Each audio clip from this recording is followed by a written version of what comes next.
It's all love. Yeah, that's what it is. It's all love. Yeah, we probably paid by the night or something for it. Really? Yeah. John Burton told me all the studio, dude. Oh, man. Hello, y'all. Welcome to Bam Bam Raw TV. This is Bam Bam 411 Giant. I got a special surprise for you today. I want you to hit those, but first I want you to hit that icon button. I want you to hit that like button, and I want you to hit that subscribe button. Now today the surprise is he's an OG legend in Shreveport, Louisiana. The OG legend in the music business, and he's a friend, he's a family, and I want you to meet the Jabbo Jaws. What's up, homie? It's all love, baby. Events where you be bringing the family into different things. You be trying to make it a family thing. Is it any particular reason you designed it like that or what?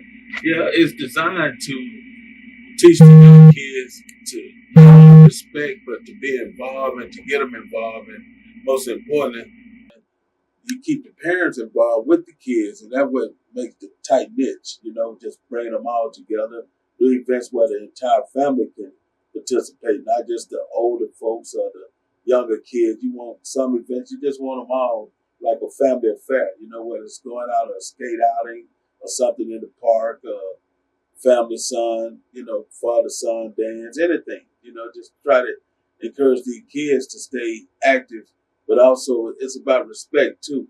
When you got the family together, you got peace, Shreveport, like I say, now going back to the music, let's go back to the music scene in Shreveport. Do you think that anyway, what can we do to bring some spotlight on some of the talent that we have in Shreveport? Well, social media is a big help. It's all about how you use it now. Back in the day, we didn't have the technology that we have. If you utilize social media the way it's supposed to be used, the way it's really designed for, you can bring the spotlight to yourself. Now you have so many big stars, big celebrities that make it off of social media. They're not waiting on radio or waiting on someone to discover them. They'll discover themselves by posting their talents on the social media, and people start liking it, sharing it, and before you know it, they're a household name. We just got to keep on keeping on and don't give up. I remember when you worked back at the radio station, it was like the radio station basically was a part of the family. That's right. We used to kick it. I remember I used to come up there, you yeah. DJ Dale, all them Don Gills, all them. Yeah, that's what It was more. It seemed like a touchable thing, a tangible thing. Exactly. It wasn't just all corporate co-operative. But anyway, also I'd like to ask you about as in the music scene in Shreveport, and a lot of these different people trying to do different things, and you have what you would call the gatekeepers. Mm-hmm. Do the gatekeepers? Do you believe that there's such thing as the gatekeepers of the music, not just in Shreveport, but in other areas? That hey, you can't get this did unless you go through the gatekeeper. Yeah, true story, and that is what it is. It's not what you know, it's who you know. And a lot of times people get in positions and versus whether you got good talent, raw talent, and knowing you better than someone else, most people are gonna reach out to grab their people. That's why they call them gatekeepers, because you can have all the talent in the world, and we're all guilty of it. You see what I'm saying? You're gonna look out for yours, and knowing all along that there's someone out there just as better, but you try to put your people in that position. But a lot of times you can't really blame the gatekeepers, because like I said, with the technology today, you promote yourself. Back in the day, yeah, that's definitely true. But now, man, with the social media, you can get out there and do what you do. People are going to try to stop you and block you, but faith and determination always win. You know what I mean? And you just got to know that you who you are, and go forward with it, and don't let people stop you. Don't let the gatekeeper stop you. So with this technology, you can actually bypass the gatekeeper. So that shouldn't be an excuse to use.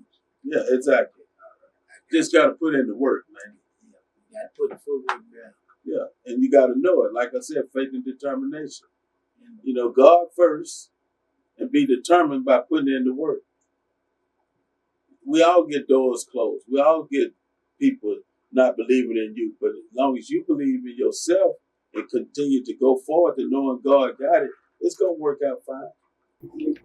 And do you think the lack of knowledge with a lot of the youngsters and a lot of people, lack of knowledge of the rich history that Shreveport has had for being involved with some of the biggest legends, or even being associated with, back in the days, B.B. King used to come here, Sam Cooke, you remember Sam? Everybody. They said he basically, that song that he made, that time, there's going to be a change. Yeah, change gonna come. Change gonna come. They said he had, his story said that he had got locked up in the jail, city jail down here. Then when he got out, because when he got out, that's the reason that he had wrote on that song. That was based on that. But also, I remember B.B. King used to come through, Ledbetter, Everybody. all used to come down there in the Shreveport area. So if people got in that bottle. And when people, I think, when people start themselves out at a low denominator, they only look to excel. They satisfied to excel a little. It's just like a person, and if a person would have identify themselves as coming from a slave, they would be happy to say, "Hey, I got a car. I remember my ancestors didn't have no car, didn't have no house, didn't have nothing. They satisfied just have this car, sleep in and drive in or whatever. But if they was to trace their history all the way back, this car wouldn't be sufficient, because they would realize that they come from kings and queens. Coming from kings and queens, your expectations should be high. So I think, therefore, where we start our heritage from is very important, the way that we look at ourselves. Like me, I start my heritage from a daddy who was a hoodlum or a drunk, opposed to going back to my grandfather, some of my hard-working grandfather, my hard-working ancestors and stuff. So if I choose to start with my father, and I'm taking on that stigma, and I'm satisfied with little, opposed to wanting more. And I think that's something that we run into. We always say about being discovered in Shreveport. Hey, we the one finna open Shreveport up. Shreveport, we the one finna put Shreveport in the spotlight. Shreveport been put in the spotlight many times. There's Johnny Cochran, all them different people, Bradshaw, all these different, so many people come from there, and I think we underestimate ourselves by not putting our full potential into whatever we're gonna do. Put our full potential into it, knowing that somebody made it right out the same spot. This ain't no hard thing to do. It ain't as hard as you make it. It's been done several times. Too many times to count. Exactly. It's a lot of celebrities, a lot of athletes, a lot of professional people come right out of Shreveport, Louisiana. Right out of here. From law enforcement on, Exactly. So I mean, that's something that I would like to put out here. And also, what do you think that we could do with some of the things that are going on in our community, with talking to the children and trying to help make them aware of what they are, the senseless violence and certain things is doing, not just doing to the individual that it's happening to, but it's doing to them. Me, myself, a man who spent 28 years in federal penitentiary. I personally know that, you know what I'm saying?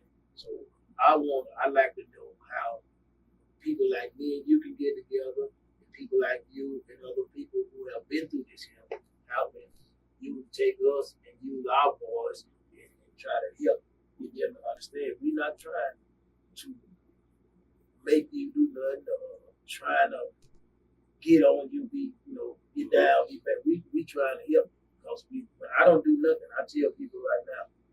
That's why when I was in jail, and I realized I had to love my brother, and I had to forgive my brother, and then realizing that, I realized that anytime things have been done out of hate, they come back and bite you. Mm-hmm. If you want to do something, you got to do it out of love. That's right. I don't want to stop you cheering for you because I hate them. I want to stop them from shooting because I love them, and I don't want them to go to prison like I did. I don't want somebody mom crying over the loss going on. And that's my reason. So I would like to know do you have any programs or any ideas in which that you're working on to try to make these kind of things happen? Yeah, it's go to the parents. We got to get the parents involved to get the kids involved. And that's where a lot of people go wrong at. It's one thing to get the kids involved. Kids will get involved with a whole lot of things, but we don't offer them anything because the parents are too busy working, not taking out the proper time to be there for the kids. We don't have enough family events that, well, the parents can actually attend because they're so busy working. And item mine is the Devil Play Shop.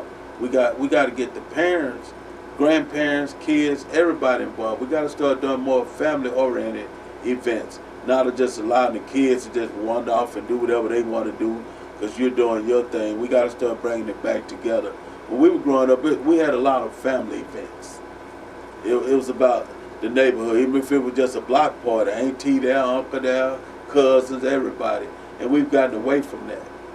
You know, nowadays, just keeping it real, a lot of kids are raising kids. And the respect level is not there. The laws have changed, not to necessarily help everyone, but it's to hinder us as well. Because nowadays, you whoop your child, they're trying to take your child from you and put you in jail. When we grew up, you could whoop that child at the school. In the disciplinary, it changed everything. It's the mentality of the kids. And like I said, with all the technology, the kids are so smart nowadays, and one thing they do learn is the laws. They know what you can and cannot do. We got to get out and vote and change some of these laws that have been implemented, man. Voting is a very important part of what's going on in this society, too. Because we're allowing these people to get in position to change these laws, and the only reason they change these laws to incarcerate a lot of people, because penitentiary is a big business. They'll build a penitentiary before they build a school. Definitely, yeah. And what that is that we're allowing these kids to just do whatever they want to do, and kids are just kids. They don't think about what they're doing till after the fact. Then it's too late. And it don't just affect the kids, but it affects the parents. It trigger down. Even with the violence and stuff, it just don't affect those that's in the violence. It affects the people outside on both sides of the families. You feel what I'm saying? And but all that comes from us not coming together, not sticking together. Nowadays, man, most adults scared to say stuff to kids. And we got to get out of that zone. We got to get back to how we were raised. It's the circle of the wagon, man. And if we circle the wagon, get back to doing family over stuff, get back to chastising these kids, just keeping it real and saying it in the Bible. You see what I'm saying? Spare the rod, spoil the child. Feel what I'm saying? But society has really got us in a catch-22. Got us hand tied. Yeah, got us hand tied, but not only does it have us hand tied, they got us working for a little bit of nothing because they're not giving us the money that we truly deserve, from the minimum wages to everything else, to where you don't have to work 2 and 3 jobs to take care of the household. You see what I'm saying? When we were growing up, our parents probably had 1 job and a side hustle. Now parents got to have 2, 3 jobs just to make the ends meet, so they're not spending no time with these kids.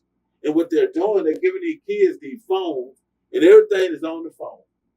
They're playing more games, watching more videos, seeing more negativity than positivity. We got to get to taking these phones from them too. You know? So we can go on, but we're all at fault. But most important, we can't give up on them, man. And I feel like society as a whole has given up on these kids, man. Our kids. Let's just get that understood. Our kids. We got to take back with these phones to where you keep up with your kids. My son was telling me that a few weeks ago about the new technology where, you know, you can have your family all in a group on their phone. You can keep up with them, know where they at, what they're doing, and everything. It's a new app that's out. And a lot of people have gotten hip to it, especially in the white schools. They know all about it. You ain't gotta worry about what Johnny at. You pick up your phone and click, and you see what Johnny does. Because Johnny gonna have his phone if he ain't got nothing else. Know his location, everything. See what I'm saying? So Johnny can't tell you he over Bam Bam house when he really up on the park, not at school. You feel what I'm saying? Or doing something crazy. You keep up with him. We got to utilize this technology, man, to our advantage as well. Yeah, I believe lack of knowledge. I believe in. I had a sermon one time that I gave a sermon one time, and I believe I liken our children to the dry bones. When God had spoken to the prophets, and you don't believe that I raised these dry bones. The prophets of God used to say so. Saying, and so then that's when God spoke the word, and the bones started getting skin on them, started getting flesh on them, and they became a part of the body of God. And see, that body, a lot of these people think these children too from God, and they have given up on them. Like you just said, they have given up on them. I think that's a bad thing to do, because it's only going to get worse and worse. So no matter what it is, what it takes, you got to trust God. Try to be there for them. Encourage them. And to go back to that prison thing that you said, I was in some of my past, you realize in Louisiana, number one, got the most prisons than any other state.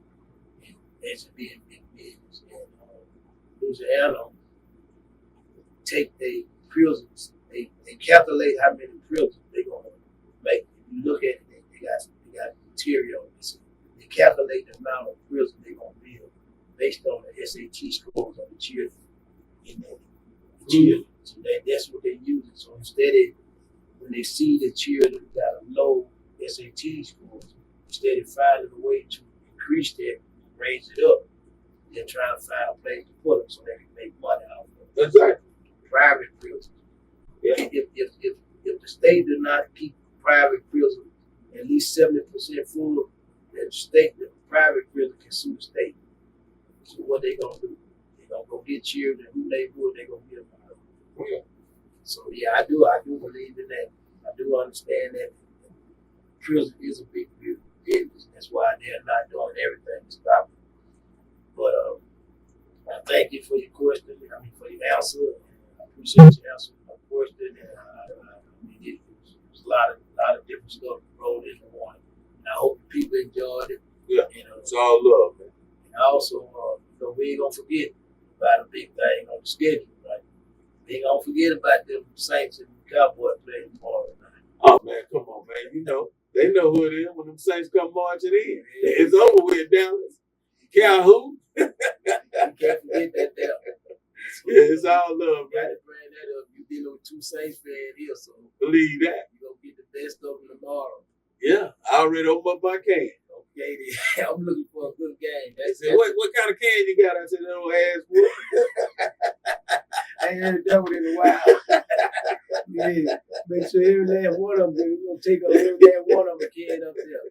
It's all love, man. Yeah, it's all love. And I want to commend you, brother, on what you're doing, man. Just, bringing the knowledge to the people. I don't normally do podcasts and stuff to that nature, but when Bam called, I know it's real. You see what I'm saying? A lot of people do it for unnecessary reasons.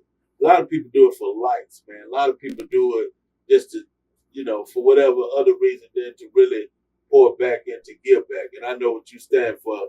Like I said, we go from childhood. And I understand and know, brother, because, it's my pleasure. I mean, I give, man. That's why I'll be there for you. You didn't hesitate, man. I made the call and I asked for you. And you said, we.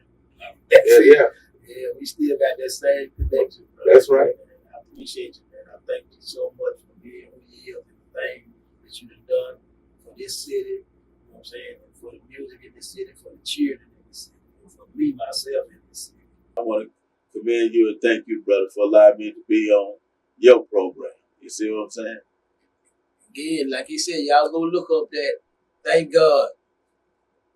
Go look it up, man. I listened to it the first time just right here before we started the podcast, man, and that thing gave me chills. You know what I'm saying? It's real. Go listen to it. All right? Hey, listen to it. Love y'all. And again, hit that subscribe button, hit that like button, and hit that bell icon so you know when my next video is coming out. All right? Peace and love. It's all love. Roughly about 35 years, somewhere in that neighborhood. I started right here in Shreveport. When I first got in radio, they hired me to do the marketing and promotion because I already created a name in the street. Doing the YMCA, the block parties, the hood stuff that nobody would do. I touched every hood. And that's how I started. I didn't go looking for radio. Radio came looking for me. I created my identity even before I got into radio. We were rocking the YMCA on Hearn Avenue, Rested Men's Club, all the hoods, block parties. We used to set up block parties, just get with the key people in the neighborhoods and say, hey, let's do this. And everybody was coming in. We used to go get permits from the city so they wouldn't stop us from doing it. See what I'm saying? Once you get a permit and the residents in that neighborhood sign off on it, you don't need 51% of the neighbors to say, let's do it. So we used to have the parents sign off on it. They used to bring out the little barricades, little cones, not cones, but the little yellow deals that block off the road. We went from hood to hood, block to block. Roughly, probably about 10 years. Yeah, I started back in 80. It is 2024. We're still holding it down. From time to time, we still do them. Actually, I have one coming up in June. My anniversary for my street dedication. You know, they renamed the street that I lived on in Moortown after me. Right there in front of Bethune, Oak Park Elementary. Yeah, by the graveyard. Yeah. And we still do, you know, things to that nature. We don't do them as much as we used to with everything that's going on now in the world. But we still do them from time to time. They just did a Moortown Day. And everybody's into that. Different neighborhoods doing their neighborhood days.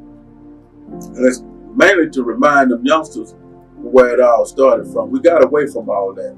Like I said, we would have block party back in the day. Every weekend, somebody in the neighborhood would have a block party and everybody would come out. You know what I mean? Before social media, it was word to word, mouth to mouth, you know? And we just kept it going.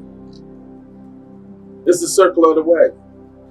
When I said circle of the wagon, it's coming back around. It's God's plan. You know what I mean? And we just got to continue to keep going and don't give up. See, quitters never win, winners never quit. And like what Bam doing, what the other liberal homies are doing, been there, done that, but it's a different culture now, you know? So, you know, you got to cross the T, dot the I, and just make it do what it do. And when you got respect, I don't care what neighborhood you go in. When they respect you, they tend to know how to act. That's when you get the parents and grandparents. You got to bring the family back. We gonna get it together. And Shreveport is Shreveport. Shreveport is different than any other city in the state. You know, Shreveport still into the hospitality and the mannerism, and like I said, just a few bad apples. Everyone in Shreveport not bad. We have a lot of great things in Shreveport. A lot of people come out of Shreveport, and we just got to continue to get in their face. You know what I mean? We can't give up on this generation. Just encourage them, you know. With society today and with all the technology we have, you can be anything you want to be. You just got to know it. Faith and determination is the combination. You got to put in work. That's what you got to do. Don't let no one tell you what you can't be. You can be anything you want to be. With all the technology on these phones and everything else, you just got to use it for the good of it. You know, it's good and the bad and everything, but there's a lot of good in the phone and the technologies that we have today. When we grew up, we didn't have all this. It's much easier now for them. They can Google anything. You know what I mean? You want to be successful, you got to surround yourself with successful people. People that speaking negative and saying what you can't be and ain't going to be, those are the people you kind of distance yourself from.